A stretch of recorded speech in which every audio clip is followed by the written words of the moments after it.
Bye,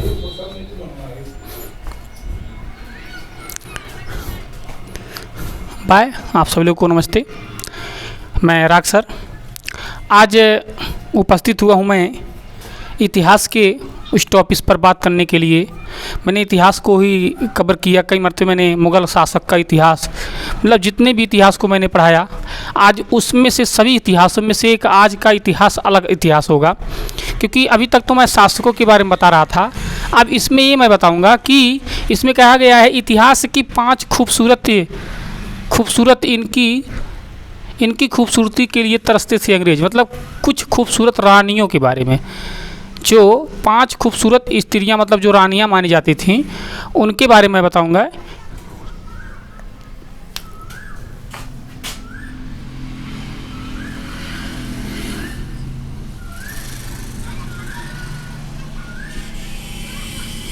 रानियां, जैसे इसमें 5 खूबसूरत लड़कियों की यानी रानियों के बारे में बात कहा गया है, तो सही बात है। मैंने अभी तो इतिहास पढ़ाने से पहले मैंने जब गूगल पे खोल करके देख रहा था कि क्या क्या पढ़ाना है, क्या क्या नहीं पढ़ाना है, तो ये बात देखिए कि मैं जो भी पढ़ाता हूँ सारा चीज़ गूगल से ही ला करके मैं नोट करके फिर उसके बाद नोट करके पढ़ाता हूँ। गूगल से ही मेरा साधन है। तो उसमें देखा, रियलिटी में देखा कि मतलब रियल में जो फ़ोटो बनाए हैं, अब या तो काल्पनिक माना गया हो या तो सही माना गया हो या तो डेकोरेशन करके वो लोग बनाए हों, लेकिन रियलिटी में बहुत ही खूबसूरत, रियलिटी में रानियां जो दिख रही हैं उसमें फ़ोटो में मैंने देखा बहुत ही खूबसूरत रानियां थी।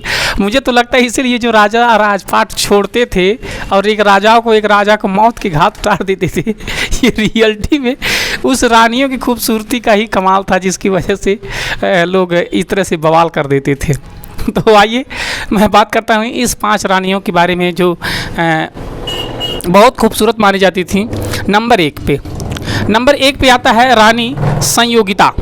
रानी संयोगिता नाम की एक रानी थी जिन्होंने बड़ी खूबसूरती थी, बहुत खूबसूरत थी।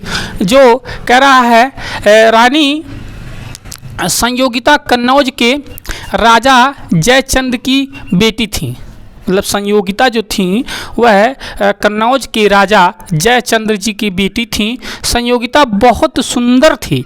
इसकी सुंदरता के बारे में चंद्रबरदाई के पृथ्वीराज रासो के जिक्र मिलता है कि मतलब उसमें बताया गया है कि इतनी खूबसूरत हैं कि जो एक लेखक हैं जिन्होंने पृथ्वीराज रासो का एक लेखक हैं जिन्होंने अपने चंद्रबरदाई जी, उन्होंने ही उनका सुंदरता का वर्णन किए हैं, जिक्र किए हैं, जिसको मिलता भी है।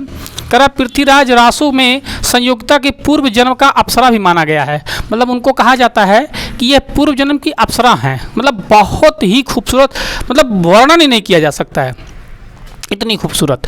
करा संयोगिता की सुंदरता की चर्चा दूर दूर तक थे। इनकी शादी दिल्ली के सम्राट पृथ्वीराज चौहान से हुई थी। मतलब इनकी जो शादी हुई थी पृथ्वीराज चौहान जी के साथ हुआ था। किनका? संयोगिता की, रानी संयोगिता की। मतलब ये चित्तौड़ यहाँ के कन्नौज के राजा और दिल्ली के सम्राट जो पृथ्वीराज चौहान जी थे, इन्होंने इन संयोगिता से, मतलब बहुत खूबसूरत लड़की थी, बहुत खूबसूरत रानी थी, जिसके लिए इन्होंने उनसे शादी किया। उसके बाद आता है दूसरे स्थान पे आता है राजिया सुल्तान। राजिया सुल्तान जो ये मुग़ल काल की बेगम मानी जाती हैं और अप्सरा रानी मानी जाती हैं। है राजिया सुल्तान शमसुद्दीन इल्तुतमिश की बेटी थी, जिनका नाम था राजिया सुल्तान। यह दिल्ली की सल्तनत पर राज करने वाली पहली महिला थी। मुग़ल के मतलब उसके पहले मुग़ल के तमाम राजा राज किए देश में, दिल्ली पर, लेकिन यह महिला होकर के मुग़लों के राज्य में महिला होकर के इन्होंने अपना दिल्ली पे पहली महिला थी जिन्होंने दिल्ली पर अपना शासन काबिज की थी।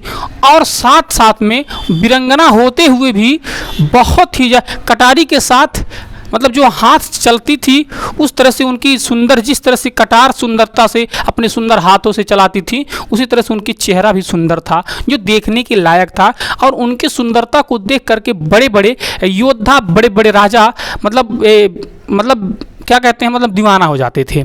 तो उनकी लड़ाई तो 90% ऐसे ही जीत जाती थी।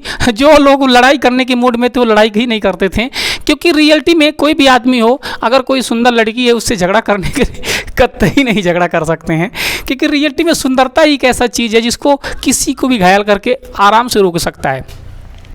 तो दिल्ली की सल्तनत पर राज करने वाली एक मात्र महिला थी। इनकी खूबसूरती के साथ साथ इनकी बहादुरी की भी चर्चे दूर दूर तक फैले हुए थे। लेकिन ध्यान रखिएगा, जितनी खूबसूरत थी उतनी खतरनाक भी थी। इनकी तलवारियाँ जान लीजिए पानी की तरह चलता था, जितनी कटारी काटती थी उतना जान लीजिए, जिस तरह से उनकी तलवार में धार था उस तरह से उनकी सुंदरता में भी धार था। जो कोई कटार से नहीं गिरता था उनकी सुंदरता से गिरता था। तो इस तरह से उन्होंने अपनी खूबसूरती पर और तलवार के बल पर दिल्ली शासन पर शासन किया। और दिल्ली राज्य ने मुगलों की पर्दा प्रथा को तोड़ दिया था। मुगलों के अंदर एक चीज़ थी, मुगल कहता था कि लड़कियों को पर्दा में रहना है, बाहर नहीं जाना है, मतलब उनको पर्दा चलना था, जिसको बुर्का नाम से जानते हैं। अभी भी हम लोग पहनते भी, हमारे इधर के सभी लोग मतलब इस्लाम धर्म में लोग पहनती हैं और महिलाएं। तो उस मुगल काल से ही ये मतलब ये प्रथा चलती आ रही है। लेकिन वो राजिया सुल्तान ने इस प्रथा को तोड़ दिया था। उन्होंने कहा हम महिला हैं तो क्या हुआ, लेकिन हम पुरुषों की तरह पुरुषों की भांति लड़ाई कर सकते हैं, पुरुषों की भांति रह सकते हैं, पुरुषों के भांति सारा चीज़ कर सकते हैं। अगर हम तलवार उठाकर लड़ सकते हैं तो फिर महिला की तरह पर्दे में दुबक करके थोड़ी हो पाएगा। इसलिए उन्होंने गुलामों की पर्दा प्रथा को तोड़ा था और खुद पुरुषों की तरह रहती थी। इन्होंने अपने ही गुलाम उन्हीं के शासन व्यवस्था में, उन्हीं के राजा, उन्हीं की राजगद्दी, उन्हीं के दिल्ली में जब वो शासन करती थी तो उनके पास एक गुलाम रहता था जिसका नाम था जामत उद दीन यकूत। मतलब उसका नाम था, गुलाम का नाम था जामत उद दीन यकूत। से प्रेम हो गया था और उन्होंने अपने ही गुलाम से उन्होंने प्रेम कर लिया था और प्रेम करके अपने ही साथ रहती थी। और उसके बाद तीसरे नंबर पे आता है नूरजहां। तीसरे नंबर की खूबसूरत रानी मानी जाती हैं नूरजहां, जिनका असली नाम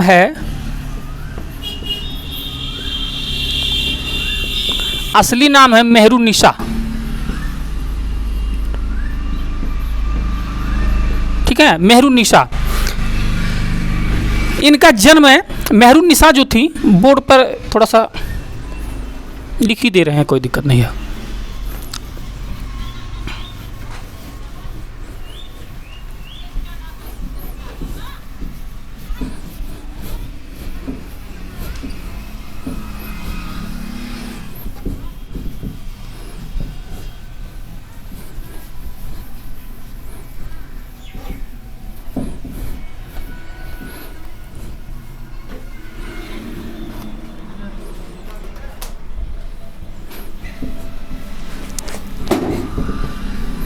अरे गुस्सा लगा रहा।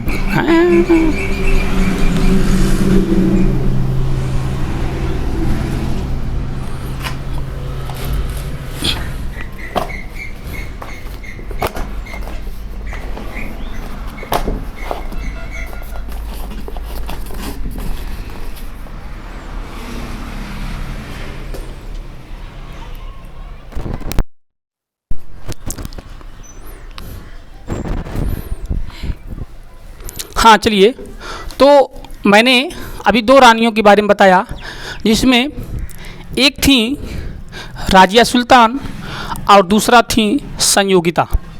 संयोगिता कन्नौज की राजा की लड़की थी और संयोगिता शमसुद्दीन इल्तुतमिश की लड़की थी, जिनका संयोगिता का विवाह है पृथ्वीराज चौहान जी से हुआ। और राजिया सुल्तान जो हैं, इनकी शादी इन्हीं के गुलाम से इनको प्यार हो गया था और इसीलिए उन्होंने अपनी साथ में रहती थी। ठीक उसी तरह से अब हम तीसरे नंबर की बात करता हूँ रानी, जिसका नाम था नूरजहां।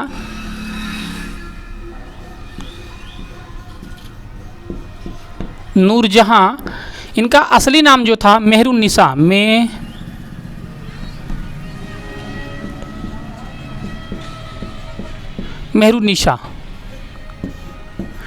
मेहरुन्निसा का जन्म हुआ था ये गंधार, ये गंधार में इनका जन्म हुआ था।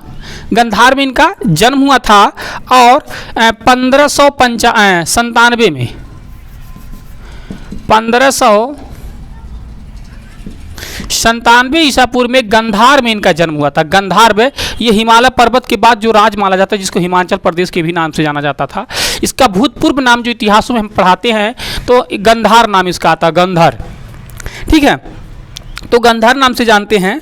करा इनका असली नाम था मेहरुन्निसा था। इनका शादी यानी निकाह है बंगाल के जागीरदार शेर अफगान खान उर्फ अली कुली से हुआ था। मतलब इनका जो था ये भी बड़ी खूबसूरत थी। इनकी खूबसूरत की चर्चाएं पूरे दिल्ली से लेकर के बंगाल तक इनकी चर्चित था। और बहुत खूबसूरत होने के नाते इनका शादी जो हुआ था बंगाल के जहांगीर, बंगाल के राजा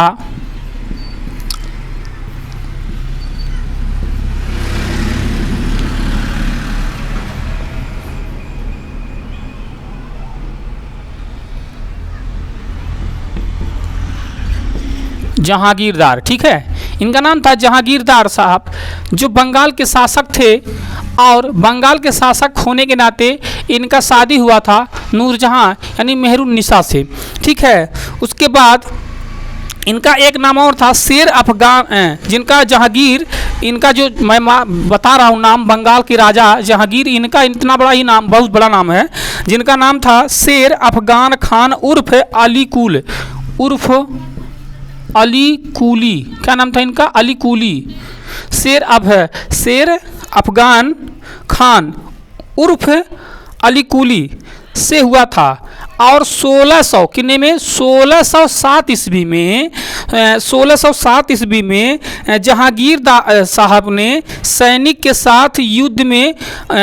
के साथ युद्ध में अली कुली मारा गया। मतलब क्या हुआ, जो ये बंगाल का राजा जहांगीर था, मतलब अली कुली थे, यह सन 1607 ईस्वी में युद्ध हुआ और युद्ध में मारे गए जाने के बाद इनकी मतलब युद्ध के लिए मेहरुन्निसा को बंदी बना लिया गया। और मेहरुन्निसा ने क्या किया, बंदी बना ली गई। मतलब वो राजा था तो राजा को मार दिया गया और रानी को बंदी बना लिया गया। और बंदी बना लिया गया तब वो दिल्ली लाया गया। और कहाँ लाया गया? वो दिल्ली लाया गया। और यहाँ मेहरुन्निसा की सुंदरता की चर्चा होने लगी। और उसके बाद मेहरुन्निसा को जब जहांगीर ने देखा तो वह दीवाना हो गया। वहीं पर जो ये जहांगीर थे उनको देखते ही क्या किए थे, मतलब वो उनको देखते ही दीवाना हो गए थे।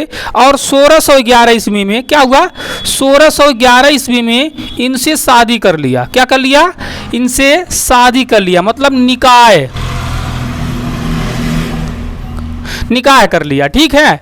और निकाह करके इनके साथ जिंदगी बिताने लगा। ठीक उसी तरह से अभी तो चौथी रानियाँ,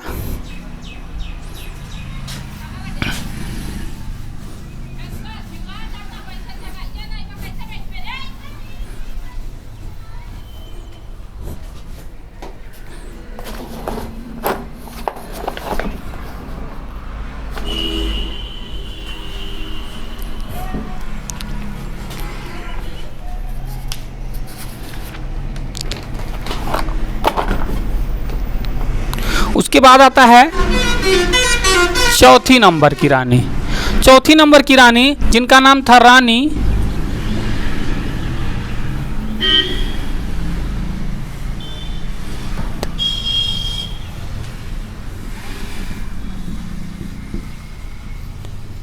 पद्मिनी।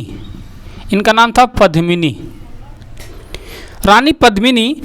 यह है रानी पद्मिनी चित्तौड़ के राजा रावल रत्न सिंह की लड़की थी। इनके पिताजी का नाम था। ये बड़ी खूबसूरत लड़की थी जो ये चित्तौड़ की रहने वाली थी। कहाँ की रहने वाली थी? चित्तौड़ की। ये चित्तौड़ की रहने वाली। और इनके पिता का नाम रावल सिंह। क्या नाम था इनका? रावल सिंह। इनके पिता का नाम था रावल सिंह। और रावल सिंह मतलब जो थे रावल सिंह की लड़की थी रानी पद्मिनी। रानी पद्मिनी जो थी यह बहुत ही खूबसूरत थी। कह रहा है रानी पद्मावती चित्तौड़ के राजा रावल सिंह की पत्नी थी। मैंने बेटी कह दिया, सॉरी, मतलब इसमें पत्नी थी। उन्होंने क्या थी, ये पत्नी थी, और बड़ी खूबसूरत होने के नाते इनकी खूबसूरती के चर्चे दूर दूर तक फैले हुए थे। इसी के कारण दिल्ली के सुल्तान वो बहुत खूबसूरत थी, और जब उनकी चर्चा को सुना दिल्ली में फैला, मतलब कुछ दूर तक आया, तो दिल्ली के सुल्तान जो अलाउद्दीन खिलजी नाम का था, जो चित्तौड़ पर आक्रमण कर दिया। और क्या कर दिया, चित्तौड़ पर आक्रमण कर दिया। और चित्तौड़ पे जब आक्रमण कर दिया तो चित्तौड़ पे आक्रमण करने के बाद वह वहाँ के राजा रतन सिंह से राजा रवल रतन सिंह जो थे उनको मारा गया। मतलब राजा जो थे सिंह, ये रावल सिंह जो थे, उस युद्ध में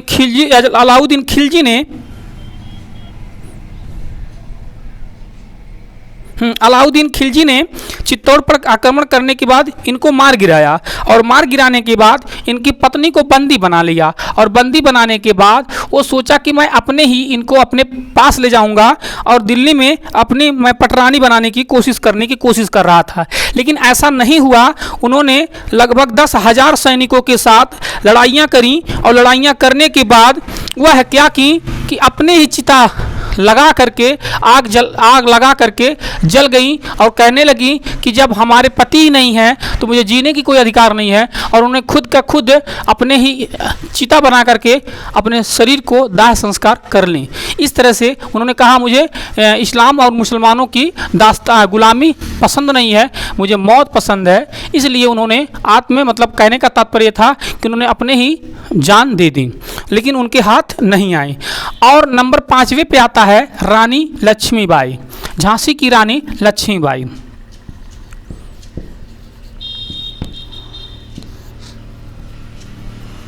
झांसी की रानी लक्ष्मीबाई,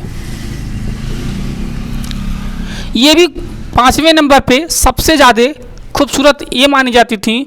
जो राणा सांगा की पत्नी थी, राणा सांगा की पत्नी थी, और इनके अकबर से लड़ाई हुई थी। और अकबर के साथ लड़ाई जब हुई तो हल्दी घाटी के युद्ध में राणा सांगा की मृत्यु हुई है। और उसी इतिहास में फिर झांसी की रानी से हल्दी घाटी पर ही युद्ध हुआ था, और उसी हल्दी घाटी की लड़ाई महाराणा प्रताप ने भी लड़ा था। मतलब तीनों ने इस तरह से हल्दी घाटी पर लड़ाइयों को लड़के मतलब उनकी मृत्यु हुई है। लेकिन राणा सांगा जो थे, राणा सांगा इनके पति थे। राणा सांगा के मरने के बाद इन्होंने अंग्रेजों से भी लड़ाई लिया, और अंग्रेजों से तब लड़ाई लिया तब हल्दी घाटी पर लड़ाई लड़ी थी, और वो उनके ज़माने की मुगलों की बात हो रही थी जब लड़ाई हुई थी।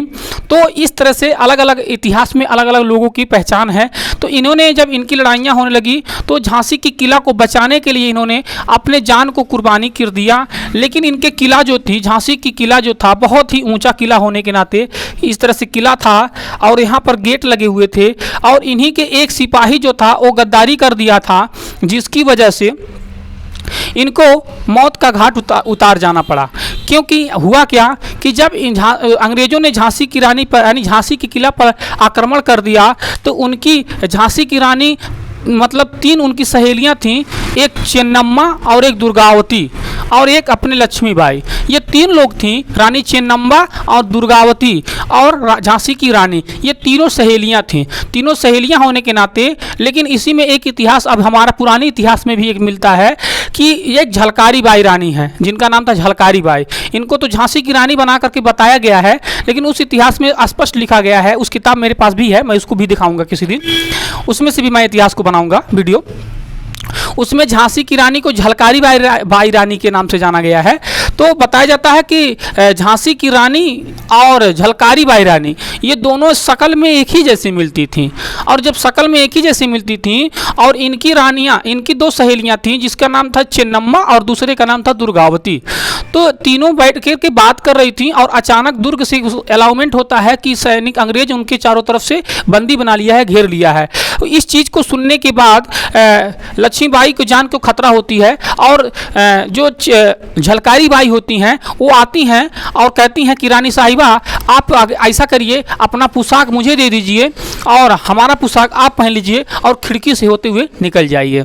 और हुआ क्या कि रानी लक्ष्मीबाई ने क्या हुआ, रानी लक्ष्मीबाई अपनी पोशाक, रानी की जितनी पोशाक होती है वो झलकारी बाई को दे देती हैं और झलकारी बाई जो होती हैं वह पहन करके और एक घोड़े को लेकर के, मतलब घोड़ा जो था घोड़े पर बैठी और घोड़ा लेकर के इतनी बेग में उड़ी कि झांसी की किला को ही पार कर गई। मतलब उसको दिखाया भी गया है, हम लोग इतिहास में देखते भी हैं, और उसको छलांग लगा दी, छलांग लगा दी। और क्या हुआ, इसके बाद क्या हुआ, और कुछ इतिहास और बताया जाता है कि उसमें जब झांसी की रानी, जैसे झांसी के वारिसदार कोई नहीं था, क्योंकि राणा सांगा की जब लड़ाई हो रही थी तो राणा सांगा और रानी लक्ष्मीबाई का उम्र मतलब लगभग ही था, लेकिन उसको कोई बच्चे नहीं थे। तो उन्होंने अंग्रेज कहता था कि जब किसी को बच्चे नहीं हैं तो हमको ये राज हमारा हो गया, राजकोष में जाएगा, सरकारी राज खजाना में, क्योंकि हमारे देश पर राज करने वाला अंग्रेज था। तो अंग्रेज कहता था कि हमारा राज होगा, और रानी लक्ष्मीबाई कहती थी नहीं, मैं आपको राजोज नहीं दूंगी, ये हमारा राजगद्दी है, हमारे पति का है तो हम लेंगे। तो उन्होंने क्या किया, गोद लेना प्रथा चालू किया। गोद लेना प्रथा मतलब किसी के बेटे को आप गोद ले सकते हैं। तो इन्होंने एक गोद लिया था, एक बच्चा को गोद लिया था। तो अंग्रेज ने कह रहा था कि जिस बच्चे को गोद जो दिया है, पहले इसके गोद वाले बच्चे को ही मारा जाएगा, जो गोद ली गई। मतलब अगर वो रहेगा तो कानून में है कि गोद लिया जाएगा तो भाई उसको राजगद्दी देना ही पड़ेगा। तो अंग्रेजों ने उस बच्चे को भी जान के लिए खतरा था, और इसीलिए झलकारी बाई ने कपड़ा को, उनकी राजसी कपड़े को पहनकर, पोशाक को पहन करके उस बेटे को लेकर के, क्या हुआ, उस बेटे को लेकर के और घोड़े पर बैठ करके पूरी किलवा जो छलांग लगा देती हैं। और क्या होता है, और झांसी की रानी आराम से एक गरीब की कपड़ा पहन करके मेन गेट से निकल जाती हैं। और इस चीज़ को देखते हुए एक उन्हीं का दूत, उन्हीं के दरबार में एक नौकर था, उस नौकर ने क्या किया, देख रहा था, और वह एक आंख का काना था, लगभग हल्का सा कम दिखाई देता था। उसने देख लिया और बातें करते सुन लिया। और जब रानी लक्ष्मीबाई ने हुआ क्या, तो उन लोगों ने कहा कि और सब लोगों ने चारों तरफ से किला घेर करके झलकारी बाई से युद्ध कर रहे थे सारे अंग्रेज मिल करके, और ये अगले द्वार से निकल गई। और जब निकल गई तो सारे जो मतलब लड़ाइयाँ करने का शास्त्र हस्त होता था उस पर लगा चला रहा थी। तो उसने जा करके अंग्रेजों को बताया कि अरे आप लोग क्या कर रहे हो, अब तो असली रानी तो वहाँ गई और आप लोग यहाँ जा रहे हो लड़ाई करने के लिए। तो उन्होंने कहा वही तो झांसी की रानी है। उन्होंने कहा नहीं, वो झांसी की रानी नहीं है, वो झलकारी बाई रानी है, उन्हीं की सहेली है जो उन्हीं का हम शकल की है, और उनकी राज कपड़ा को पहन करके वो जा रही है और आप लोग धोखे खा गए हैं, और रानी तो उधर भग गई। तो रानी सही बात है, उधर भग जाती हैं, और इस तरह से लड़ाई करते हुए जा करके हल्दी घाटी पर जा करके घोड़ा उनका साथ छोड़ देता है। और जो ही एक नदी होती है, चंबल बेतवा नदी जिसको कहा गया है, उसी को नदी को उन्होंने जब कुदाने की घोड़ा को काम की तो घोड़ा एकदम धराशायी हो गया, थक गया था और गिर गया। और उधर से अंग्रेज आकर के रानी झांसी की रानी को ना मार करके झलकारी बाई रानी को मौत का घाट उतार दिया। वहीं पर इसीलिए हमारे इतिहास में झलकारी बाई को ही, अब झलकारी बाई को तोप करके हमको झांसी की रानी को पढ़ाया जाता है, क्योंकि रियलिटी में झांसी का रानी झांसी के किला से ही उत्पत्ति हुई ना, इसीलिए वहाँ उन्हीं की रानी के नाम से, क्योंकि वो जो झलकारी बाई थी इन्हीं की सहेली थी। और साथ में हुआ क्या, अब मैं थोड़ा सा डिटेल कर दे रहा हूँ इतिहास को। जब झांसी की रानी जा रही थी तो झांसी की रानी से और इनसे झलकारी बाई रानी से हुआ क्या कि वो कि छोट बिरादर की थी, छोट बिरादर होने के नाते एक दिन हुआ क्या कि वो पानी लेकर जा रही थी और संयोग से ये रानी महल से ऊपर से देख लेती हैं। तो गुलामों से बुलवाती हैं कि उस लड़के को बुला कर लाओ। तो लड़की को बुला के लाते हैं तो सेम शकल अपना अपना देखती हैं। तो कहती हैं वो तो आप ऐसी हैं, आप कहती हैं वो तो हमारे जैसी हैं। तो कहते नहीं आप हमारी जैसी हैं। तो कहते हैं ठीक है, आप तो रानी हैं, हम तो एक प्रकार से सेवक हैं आपके। तो इस चीज़ से रानी बड़ी इंप्रेस हो जाती है, मतलब उनसे प्रभावित हो जाती हैं। तो कहती हैं कि आप तो क्या करती हो, तो क्या करते हैं हम तो यही काम करते हैं, हम युद्ध करना जानते हैं, लड़ाई। तो वो क्या होता था कि झलकारी बाई ऑलरेडी कटार चलाना, खड़क चलाना, तलवार चलाना सब जानती थी। तो उन्होंने कहा कि जब आप इस तरह से हो, हमारे शकल से हो, तो आप हमारी सहेली बन जाओ, हमारी मित्रता बन जाओ, मित्र बन जाओ। तो सहेली बना लेती हैं और सहेली के साथ साथ उन्होंने ही जब राणा सांगा की मृत्यु हो जाती है तो झलकारी बाई ने ही लक्ष्मी बाई रानी को तलवार चलाना और खड़क चलवाना और तमाम तरह से चीज़ को सिखाती हैं। और धीरे धीरे ट्रेनिंग चलता ही तब तक अचानक जो होता है अंग्रेज ब्रिटिश सरकार जो होती है उस किला पर धावा बोल देता है। इसी के दौरान पर हमको जो किताब में वो किताबिया दिखाया गया है वो उसी के दौरान का इतिहास पे मतलब बार बार इतिहास को हमको दिखाया जाता है। तो मैं ये बता रहा था कि इतिहास की 5 खूबसूरत रानियों के इतिहास जो तरसते मुगल और अंग्रेज, ये सही बात है। इन रानियों से पाने के लिए अंग्रेजों और मुगलों तमाम लोगों ने युद्ध किया लेकिन किसी को हासिल नहीं हुए। तो ऐसे हमारे बहुत से इतिहास भरे पड़े हुए हैं जिनको मैं बारी बारी से करके बताऊंगा। बाकी मैं अगले एपिसोड में मिलूंगा आप लोग से, इसलिए मैं आपको इसी साथ में नमस्ते और बाय बाय।